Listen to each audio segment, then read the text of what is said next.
Eu ontem e essa semana é consagrada à consciência negra, ao reconhecimento da existência de 400 anos de escravidão no nosso país, que deixou sequelas que duram até hoje.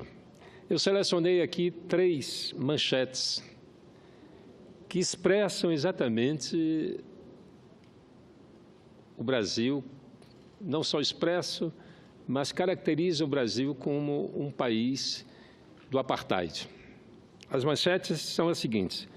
Do G1, negros representam 71% das vítimas de homicídio no país, diz o levantamento.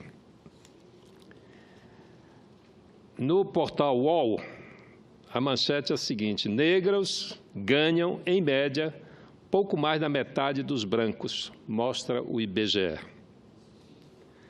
E, por último, uma manchete do site da ONU. Negros são mais afetados por desigualdades e violência no Brasil, alerta a agência da ONU. Vejam esses dados. De 2005 a 2015, o número de brancos assassinados no país caiu 12%, e o de negros subiu 18%. Um levantamento feito pelo Fórum Brasileiro de Segurança Pública mostra como a população negra está mais exposta à violência no Brasil. Os negros representam 54% da população, mas são 71% das vítimas de homicídio. O levantamento mostrou o abismo entre brancos e negros, que aumentou nos últimos anos, na última década. Entre os mortos nos homicídios registrados de 2005 a 2015, o número de brancos caiu 12% e o de negros aumentou 18%. E a matéria vai estabelecendo exatamente esse regime de apartheid que nós vivemos no nosso país. No UOL, essa pesquisa de emprego do IBGE, divulgada na quinta-feira 30 de março, aponta que os trabalhadores negros ganharam menos que os brancos e mulheres ganharam menos que homens no Brasil em 2013, aliás, de 2013, mas é desse ano. Pessoas de cor preta ou parda, de acordo com os critérios oficiais de classificação do IBGE, ganhavam, em média, pouco mais de 57,4% do rendimento recebido pelos trabalhadores de cor branca no ano passado. Então, de fato, está caracterizado um apartheid na sociedade brasileira. E vamos aqui à manchete do site da ONU. A ONU diz o seguinte: segundo dados de 2014 do Instituto Brasileiro de Geografia e Estatísticas, negros e negras, o que inclui pardos e pretos, compõem 53,6% da população brasileira. Segundo dados de 2014, no Dia Internacional pela Eliminação da Discriminação Racial, em março desse ano, dia 21, o Fundo da População das Nações Unidas alertou para os indicadores sociais negativos da população negra. Segundo dados de 2014 do Instituto Brasileiro de Geografia e Estatística, negros e negras, que inclui pardos, pretos e pretos, compõem 53,6% da população. Apesar de maioria, essa população enfrenta desigualdades, a começar pelo quesito renda. Entre os 10% da população mais pobre do país, 76% são negros. Entre o 1% mais rico, apenas 17,4%. Portanto, os dados demonstram claramente que essa é uma sociedade que se desenvolveu ancorada na discriminação. É uma sociedade que carrega até hoje que se confessa saudosista da época da escravidão, porque você ter um país dividido dessa forma, com tamanha discriminação, é inaceitável, principalmente para aqueles que se dizem democratas. E a discriminação é tão grande que, nessa casa, o número de representantes negros ou pardos não passa de 10%. Portanto, isso vem da formação do Estado brasileiro, do Estado republicano brasileiro. Presidente, o Estado republicano brasileiro foi organizado por monarquistas. Não havia um apelo pela República no Brasil.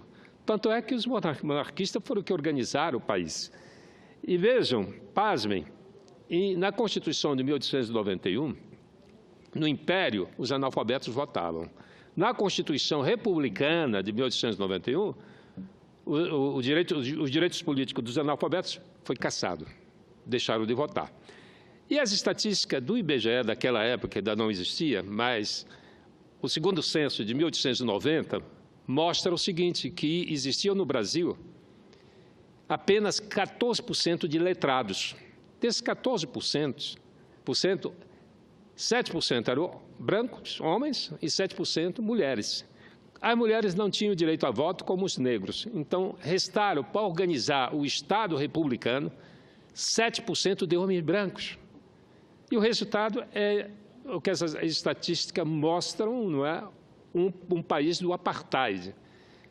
Isso é algo absurdo, né? Eu vi, e aqui eu evoco os heróis da luta pela emancipação e contra o escravagismo, Zumbi do Palmares e Nelson Mandela. Nelson Mandela, depois de 27 anos preso, se liberta, foi libertado pela grande pressão interna, pela luta do povo sul-africano e também pela pressão externa, e se transforma num ícone, num dos maiores estadistas que a humanidade conheceu. Nelson Mandela, eleito presidente, governou, fez a sua governança, tratou todos por iguais, fez o panafricanismo, que era o sonho dele, colocou brancos e negros com igualdade de condições, mesmo tendo sofrido nas mãos dos brancos durante 27 anos. Portanto, é possível, sim, que o nosso país consiga vencer o apartheid histórico em que vivemos. E, por último, senhor presidente, eu relato que, no final de semana passada, eu estive em 3 municípios do meu estado, no Oiapoque, na fronteira com a Guiana Francesa.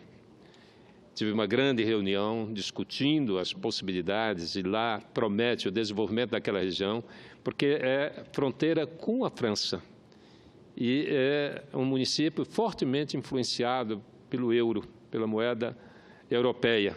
E eles, do ponto de vista da crise econômica, eles não reclamam, mas eles reclamam da ausência do Estado brasileiro na região.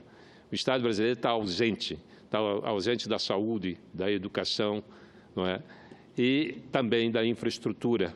A estrada, a BR-156, faltam 110 quilômetros para concluir o asfaltamento. Mas algo que me deixou muito surpreendido, diria, não mais do que isso, indignado. Entre Oiapoque e Macapá, 360 quilômetros de Macapá, existe uma comunidade formada por maranhenses. A comunidade do Carnô é um distrito do município de Calçoene. Esses moradores foram escorraçados do seu estado de origem, perderam as suas terras, eram poceiros e foram para o Amapá e se localizaram ali. Veja, a empresa Oi de telefonia celular estendeu uma linha de fibra óptica da Guiana Francesa até Macapá.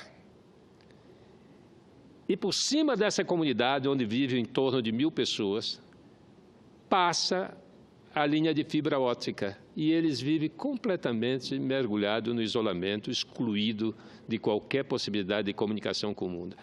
Olha, a empresa Oi deveria, no mínimo, se preocupar com as pessoas que atravessam no seu caminho. Ali tem uma comunidade que clama por uma comunicação.